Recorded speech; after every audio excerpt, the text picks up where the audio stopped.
Okay, all right, so we're looking at page 122 and 123 in your textbook. So as we go, if you need to correct or add to your textbook, do so that you have good notes. All right, so the first one we had 5 plus 3 times the quantity of y minus 4 equals 5 times the quantity of y plus 2 minus y. So we got to distribute first. We got to take care of that. We can't add the 5 and the 3 because order of operations says multiplying's got to happen before we add. So we got to distribute the 3. So 5 plus 3y, and 3 times negative 4 is negative 12. Distribute the 5. 5 times y is 5y, and 5 times 2 is 10 minus y. All right, before we start rearranging, before you start moving things to the other side of the equal sign, clean it up, combine your like terms. So 5 and negative 12 are both constants. So what is 5 minus 12? Negative 7. So I really have 3y minus 7 equals. All right, combine your 5y and your y. What's 5y minus y? 4y. 4y. So I have 4y plus 10. All right, now, variables on one side, numbers on the other. It doesn't matter which way you go. I usually move to the left, but if you look at this one, if you move this 4 to the left, 4 is going to become negative. So what's going to happen over here? What is 3 minus 4? A negative 1. Do I really want a negative y? No. So I'm going to save myself a step, and I'm just going to move the 3y. You didn't have to. It's just a little more work to go the other direction. So this is gone, and I have negative 7 equals y plus 10. Okay, it's okay, the y's on the right side. But because I've moved my y's to the right, this 10 has got to go to the left. You've got to go opposite directions. So how do I move a plus 10? Subtract 10. So subtract 10. So I got negative 17 equals y, because those cancel out. So D was my answer. How many got D? Excellent, excellent. All right, then number 2, I didn't leave myself a lot of space, but we'll make it work. It says which equation does not have the same solution? So we're looking for the not. So let's just see, because these aren't final answers. So let's simplify a little bit and see how far we have to go. So here's my problem. Get that out of the way. All right, so 1/3 times 9 is what? 3. 3. And 1/3 times negative 2 2/3. is negative 2/3 x equals x plus 1. All right, so I can't really match anything yet. Okay. All right, so what do I need to do here first? Which way you want to go? I want to move the 1 to the other side. To the left? Move the x to the left? All right, to the left, to the left. All right, so I got 3 minus what? 1 and 2/3 x equals 1. All right, does this help me yet? Not so much. All right, so let's get this 3. Where's it got to go? The other side. To the other side. So we got to subtract 3. So I'm going to have over here negative 1 and 2/3 x equals what? Negative 2. All right, does this help me yet? No.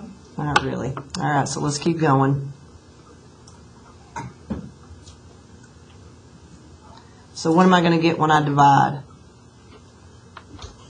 What is negative?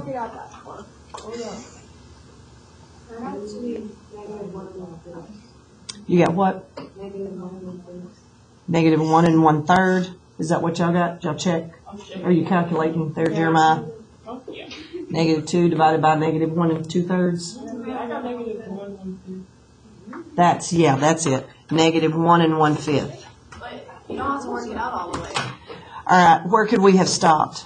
The first step. The step after Oh. after you divide it. Okay. Yeah. Well, but But if you move it but to they the other balance. side, Yeah, if we had flipped, that 2 would have been positive over here, and 1 2/3 would have been positive. So this one's the same. Okay. All right. Then what about this one's close? If I divide by -5, -6 over -1/5 is, that's 1 1/5. Oh, this is a positive over here. Sorry. That's my bad. That was a positive answer. So yeah, so we got 1 1/5 here. So A's okay, D's okay. I got B. All right, so you think B's our loser? All right, so let's just check. So if I subtract the X. I did that because of the first step. That had the 2/3. Oh, okay. Well, yeah, The other one that's has 2. true. True, yeah, because I can't go from here and match it to here no matter what we do. So yeah. okay, Yeah. but on C, how do you get 3x plus 3? Okay, so let me wrap this while we're here.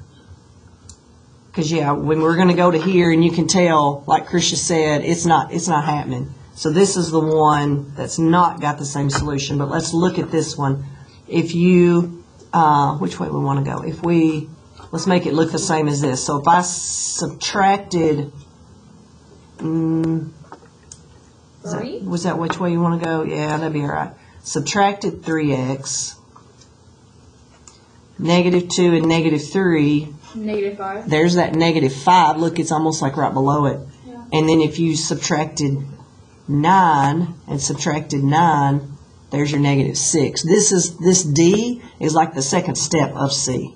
It's the same thing.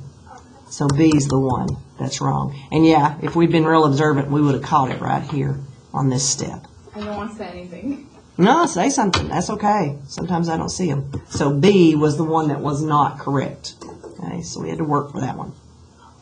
All right, then number 3, you didn't have to work anything. It just said 3 students solved the equation 2 times the quantity of 3x minus 8 equals 32 in different ways, but each student arrived at the correct answer. Select all the solutions that show a correct method for solving the equation. And in several classes yesterday, we really kind of tossed this one around and debated it a while, and I almost thought maybe the book made a typo, but I've looked and they didn't make a typo. They did something wrong on purpose. So let's look at A.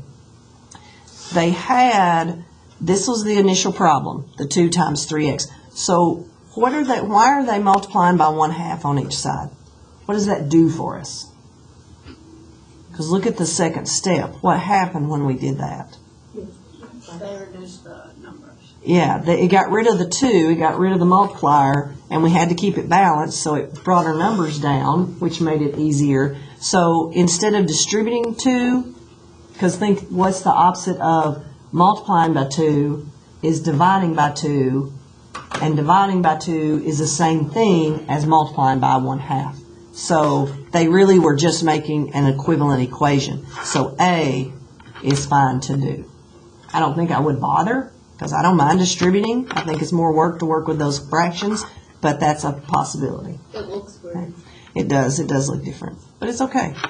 All right, then what about B? B looks good. That looks like what we do, but what'd they do wrong? They distributed. They distributed wrong because 2 times 3x is not 5x. Right, it's 6. So B is not a correct. We like their method. They just looked up somewhere down here and somehow come up with the 8, but they did not do the They correct. added instead of multiplying. Is that what they did? That's what it looks like. Well, yeah, but like, oh, and they didn't even distribute. Look at that. They didn't distribute the 2 to the 8. So it's almost like 2 wrongs made a right, but that won't always happen. So yeah, they messed that up. And then C, I never do a problem this way, but you can. It's just not the way I like to do them. But they did distribute. That was the 6x minus 16. And instead of adding 16 to each side first, they went ahead and got rid of the coefficient of 6. But they divided everything by 6.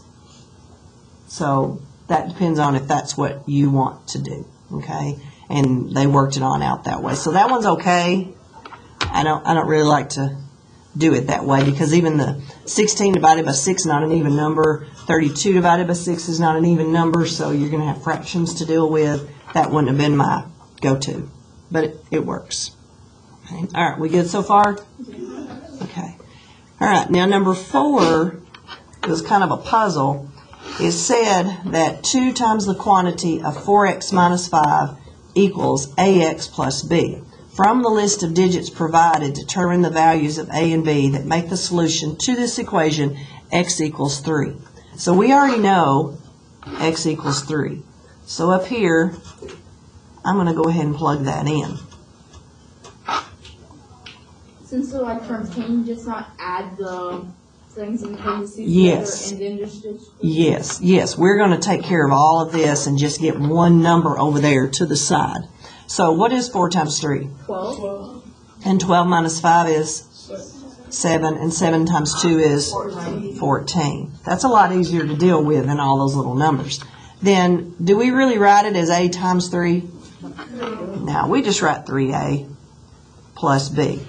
Now, this looks more reasonable. That looks like just like a 2-step equation.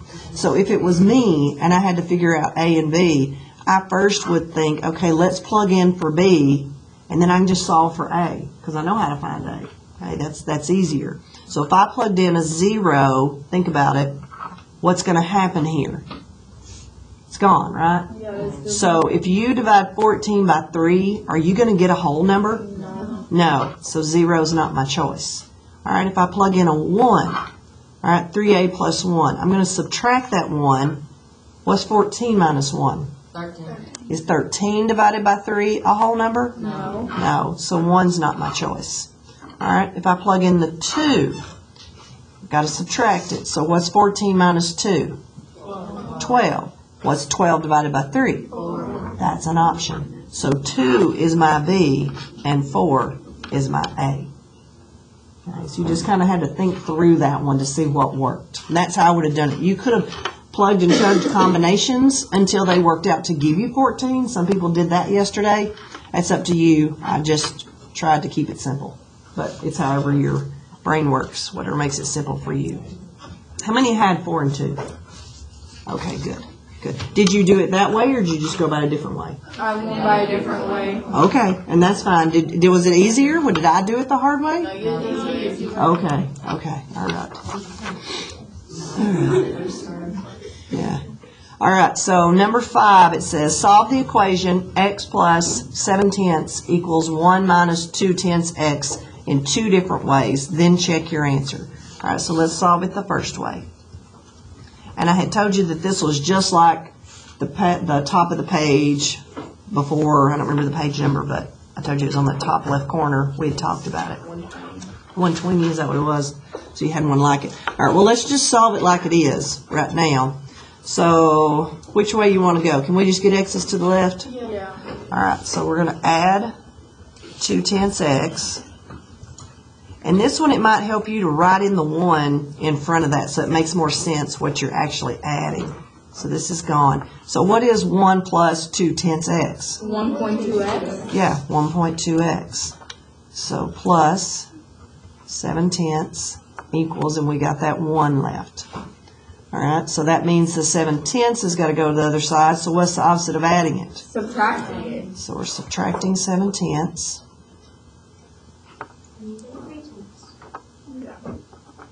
All right, so I got 1.2x, and Angelina said we get 3/10. Yeah. All right, so now what? You divide it by 1.2. Yes. Whoops. So what will our answer be? What is it? Oh, 0.25 or 1/4, however you want to write it. Either way, same value. Okay. All right, now, they said 2 different ways.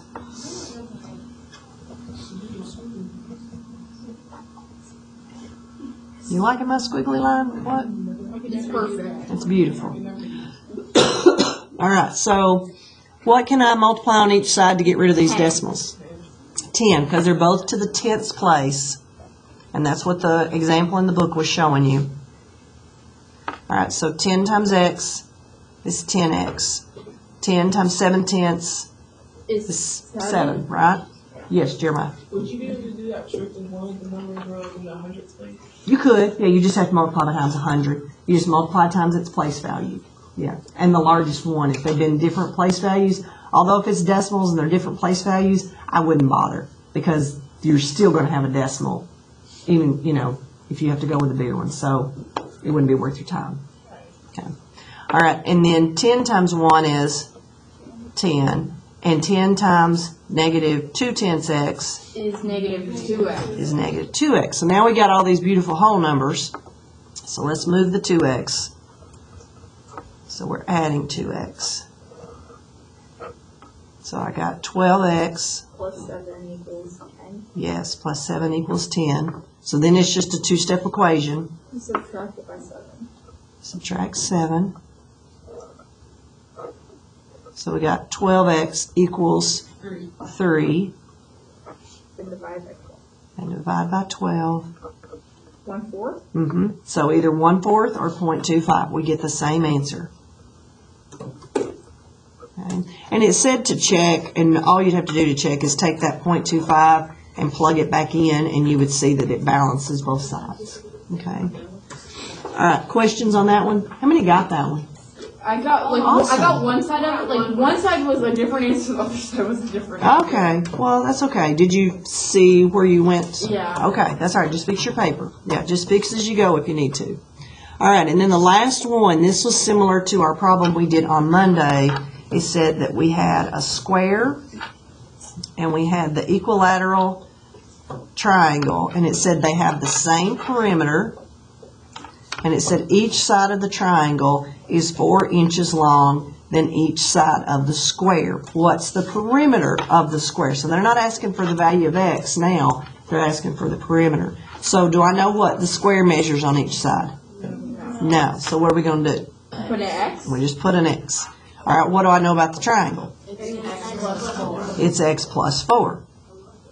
All right. So how many sides do we have to the square? 4. So we have 4 times x. You could just write it as 4x, but you see where I'm going. And then how many sides of the triangle? 3. So we have 3 x plus 4s.